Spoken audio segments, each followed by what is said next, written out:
Ben Butters is the CEO of Eurochambres. He joins me now. Ben, good to see you. I want you to weigh in here, and I apologize right off the bat forgive me for putting you on the spot. Do you have any predictions at this hour on what will happen to the EU-US trading deal? Wow, yeah, that really is putting me on the spot, Paula. No, I'm afraid not. As your reporters said, we're really seeking clarity at the moment ourselves, just as the members of the European Parliament have mentioned in relation to their vote today. It's the same from the European business community. We're a bit puzzled about the situation. We don't yet have full clarity on the implications of the Supreme Court ruling and the response from President Trump, firstly 10%, then 15% tariffs. They may expire after 150 days. So this overall really adds up to a massive sense of uncertainty that many European export-oriented businesses were already experiencing, and it seems to just be exacerbated now.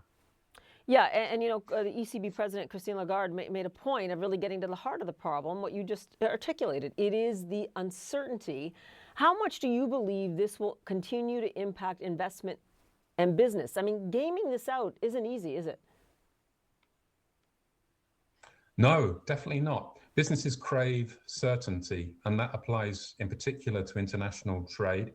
And in fact, recently at the turn of the year, we conducted some analysis which really showed that there's a very strong correlation between trade policy uncertainty and low levels of investment. Confidence is undermined by trade policy uncertainty, and that has a trigger-on effect on investment. And that's not just a short-term effect, it carries on over time. So we don't really yet know the full consequences even of last year's tariff disputes, and now we're seeing another round of it now. So it's really quite worrying.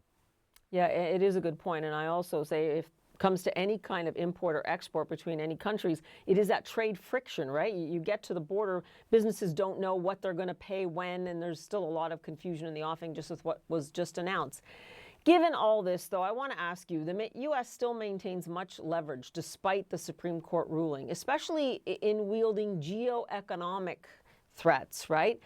Is it wiser at this point to just get some kind of a durable deal in place? And I ask you, do you believe that's possible with this administration right now?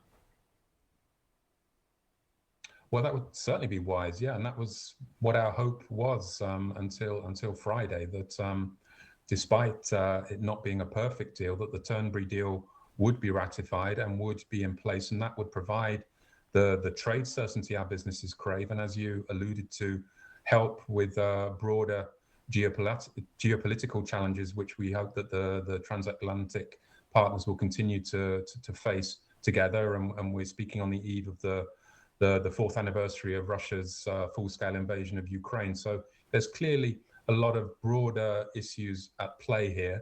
And for us, ensuring that we have a stable trade relationship with the US, and we hope that that has a positive trickle effect in terms of international trade more generally, that would be very beneficial. And we're quite concerned that the last few days has really put that in reverse. All right, Ben Butters, we will leave it there for now. Thanks so much. Appreciate it.